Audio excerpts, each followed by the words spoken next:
One of the reasons my ex gave for breaking up with me was that he felt like he wasn't getting, quote, girlfriend treatment because I would come over his place and be in a bonnet most of the time. And listen, like when I needed to get cute when we were doing something, like I was getting cute. Like I'm like J-Lo, I don't look how I feel. But for me, I just thought like we were 2 years in, I was comfortable at his place, we would just be chilling. I like to wear a bonnet. So my question is for specifically black women. I'm like big on bonnets and I will not be sacrificing my hair health for any man. Do you guys wear your bonnets around your man or do you try to like judge it up and look a little more cute and just like be rid of it? Because I can like be flexible about the pajamas. Like I was wearing t-shirts and sweats a lot. Like I can do a cute little pajama set. But as far as bonnets, I just felt like I'm a black woman. Like I need that. I don't know what's worse, like the mere fact that this is even a question that she's asking the girlies. Like she should know this. Women should know this off bat. And that just goes to show you that these are not real women. These are fraudulent fake women. And number two, the fact that you care more about your hair health and going over there and looking like that, and you said a word, I got comfortable. Let a man say he got comfortable in a relationship. Women will find any way to break up with him. That guy's not your man. For 2 years you've been with him, you've been smashing him for 2 years. You've come over his place, you don't live over there. You said, oh, I come over his place. Clearly he's kept you at a distance. He don't want you living with him. You don't add that much value. So he told you that you're with him and he's busy and he's got motion. So he's just been smashing your guts in. But to be totally honest with you, like he's smashing other chicks. This is why guys really like start messing with women outside their race, especially black men, because this is probably a black man that she's talking about. This is why guys exit every single time. And this is why guys wife up the women that you're like, oh, he wifed up a white girl, her Hispanic girl. He didn't wife up a sister. And then they wonder why they're sex only. Crazy. We got a toast to your 4 years of abstinence. Oh, thank you very much. It's not quite 4. It'll be 4 soon. I'm also practicing it. Okay. I'm 6 months in. I was a year and then I relapsed. Okay. I relapsed. So I'm 6 months. Relapse is crazy.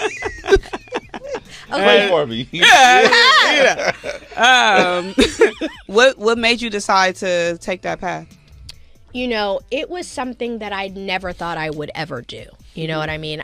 When I walked into my relationship with Christ, I was in my early 20s. And it was one of those negotiations that I thought I was having. Like, listen, Lord, I love you. I'm going to follow you. But this area, I'm going to run this you know up what I over mean? here. That woman is a demon. She was getting that thing aired out. She said, God, I love you. But this kitty cat, man, it's got to run wild. It's got to be out here getting nuked. Getting all types of submarine missiles launched into it.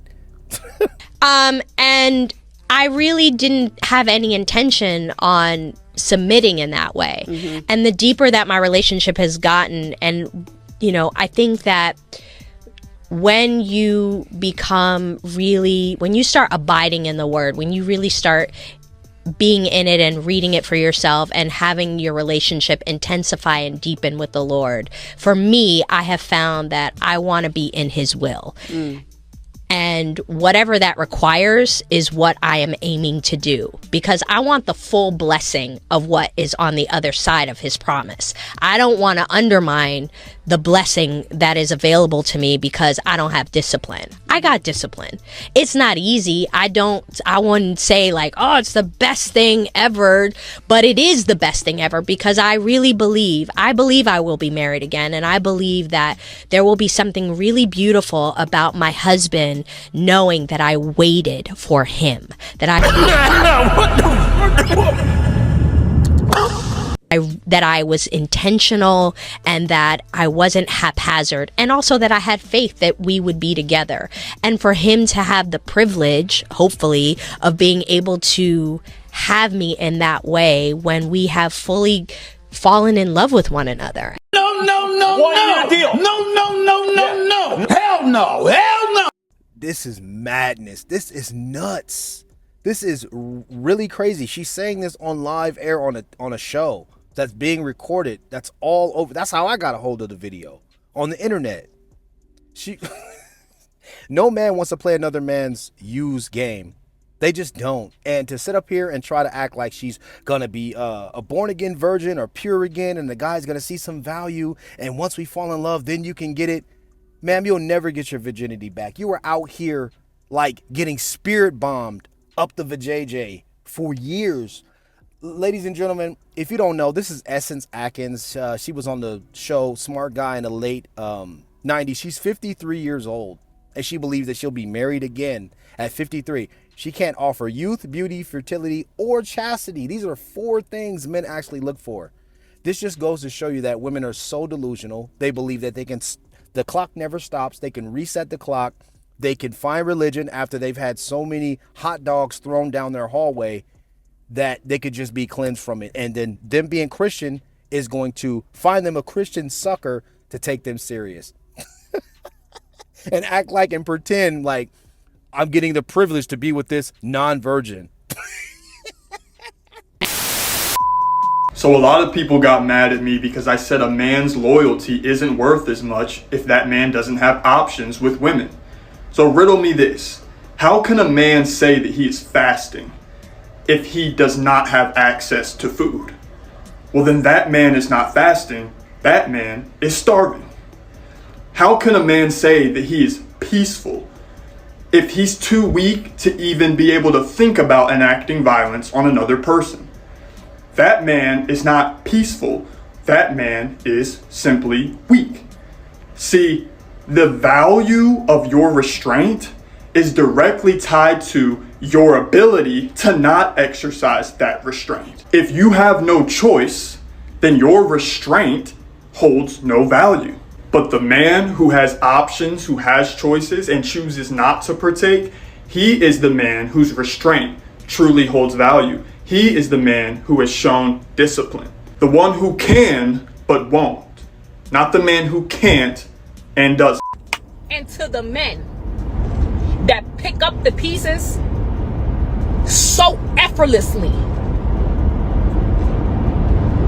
to those kids, man that donated that sperm, let me tell you something. You, no excuses. Love that child like your own. Stepped up to the plate with no hesitation. Picked up every single fucking piece.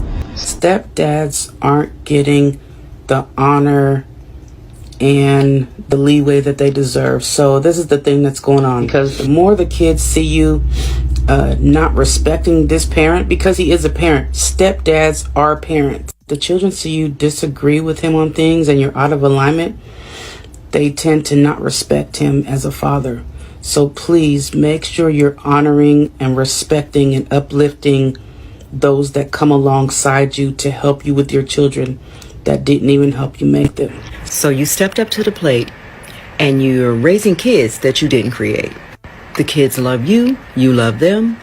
But if their mother is neglecting her responsibilities and treating you as if this is what you're supposed to be doing. Now, if you're with the woman, you should love her kids. Cool. But that does not give her the right to treat you like shit. Take a hell of a man to step up to the plate and do that for kids he didn't create. And no matter what you think, ma'am, he's still considered the MVP. I'm 39. I had not been on one date in 2 years. Then I invested $10,000 into my dating coach. Shout out to Anwar White. I met my fiance a year ago. He proposed 2 months ago. And now we're getting married in 5 months. So I'm going to finish telling you the iconic engagement story. After that, I'm going to use this page to help you become the CEO of your love life. But first, let's talk investments. People will spend $20,000 on Dr. Miami, $100,000 on higher education, but there are some people in my comments literally cringing at the idea of investing their money and protecting their hearts and their future love lives. So I know the cost. I literally wasted 13 years of my youth on a man because I was not educated on how to date, how to choose wisely, how to pick with intention and clarity.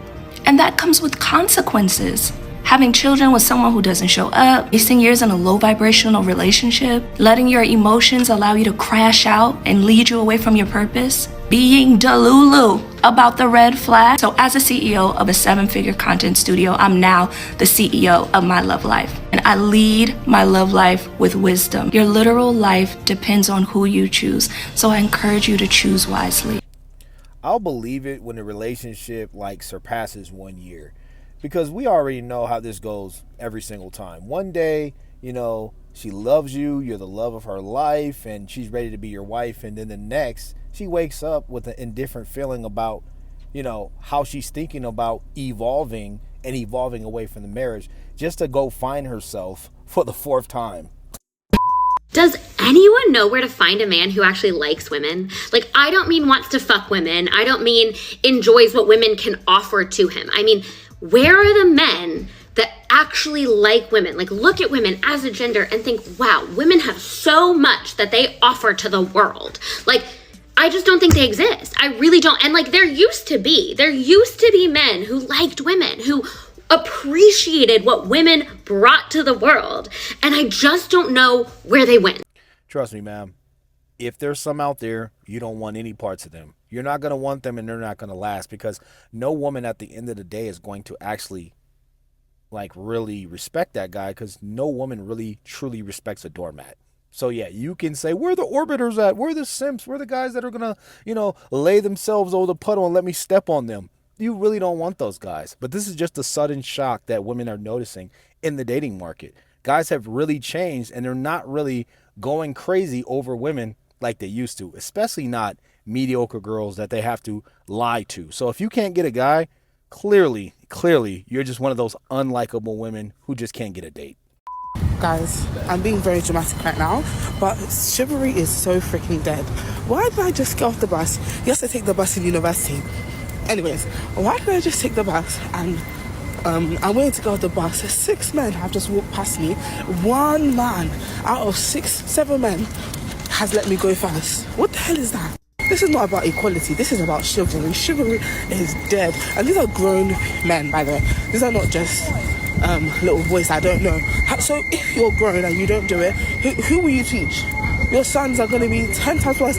And it's the grown man that's producing sassy little boys. Bloody hell, all the 14-year-olds I know are sassy as hell.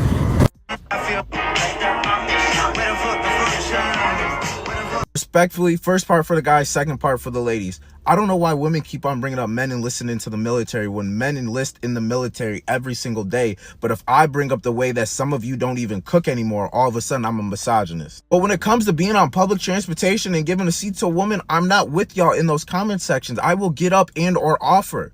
Now, if I offer and she got a bad attitude, that's on her, and I'm going to go sit down and be comfortable. I hope she grab onto that pole or the railing when that train get the braking and or that bus driver hit a hard turn. There's certain things that will never be able to change who I am as a person. I have no problem being nice to women. Some of you have an issue with it talking about equality. This is not that conversation. Just be a good person. Stop letting other people determine how you going to act in society. If someone does something wrong to you, I get all fair game. No judgment. But some of you in the comments, oh, equality, equality, equality. If you don't get up and just offer the seat, now she hit you with the independent women card, cool. Like I said, go grab a pole. The only issue I see with this, or I have with this, is that honestly, he's giving them an out. And he's not referring to getting up and giving women the seats that are older women, old ladies, people that are like 50, 60, should not be standing, knowing how the bus is rocking and move. They should have a seat. But giving it up to able-bodied women, giving it up to women who, just because they are, you know, attractive, giving it up, I'm not doing it. I'm just not doing it nowadays. It's like women expect men to be the same exact, you know, chivalrous guys from back in the day, and they could be modern. So they don't think that, or think that men know that the rules have changed. And women said that they want equality. They don't want men to talk to them, bother them. They don't want to be in the vicinity with men. They don't want to talk to men. So why in the hell are you walking up, talking to men, or standing around men, or in the vicinity of men, expecting them to give up the seat? It just doesn't make sense to a lot of men. That's why the comments that guy was mentioning were full of guys saying equality, equality, equality. Because what are we supposed to do? Ignore it? Ignore what women have said? Because women always say that men don't listen to us. Men don't listen. Well, guess what? Men did listen this time, and they gave you the equality that you so rightfully asked for. But this guy, this was the same dude that was talking shit about the passport bros 2 years ago. I remember this guy's voice in his face. This dude right here, if you want to go ahead and just give it up for a woman and be nice and do that and be a people person and human, you go right ahead. But a lot of men, they just aren't, bro. They just aren't.